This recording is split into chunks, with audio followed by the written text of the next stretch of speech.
மாண்புமிகு பேரவைத் தலைவர் அவர்களே, ஓர் உயிரின் மதிப்பை அவரது வருமானம் தீர்மானிக்கக்கூடாது. வசதி படைத்தவர், வசதி குறைவானவர் என்ற நிலை மருத்துவத்துறையில் இருக்கக்கூடாது. அனைவருக்கும் சமமான மருத்துவ சேவை எளிதாக கிடைக்க வேண்டும் என்பதில் நமது அரசு உறுதியாக உள்ளது. மருத்துவம் என்பது சலுகை அல்ல, ஒவ்வொரு மனிதனின் அடிப்படை உரிமை. ஒரு மனிதனின் உயிரை காப்பாற்றுவதில் தாமதமாகும் ஒவ்வொரு நொடியும் மிக கொடியது.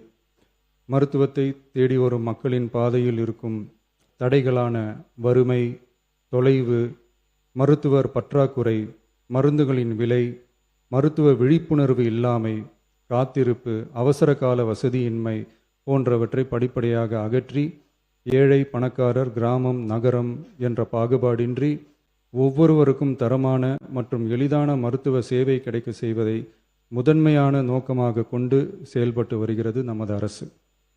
மாண்புமிகு பேரவைத் தலைவர் அவர்களே, மருத்துவம் மற்றும் மக்கள் நல்வாழ்வு துறையில் சில அறிவிப்புகளை சட்டப்பேரவை விதி 110 கீழ் இன்று வெளியிட விரும்புகிறேன். வடசென்னை மக்களுக்கு உயர்தர மருத்துவ சேவை எளிதில் கிடைக்கும் வகையில் பெரம்பூரில் ரூபாய் 300 கோடி மதிப்பீட்டில் 400 படுக்கைகள் கொண்ட உலக தரத்திலான பன்னோக்கு உயர் சிறப்பு மருத்துவமனை அமைக்கப்படும்.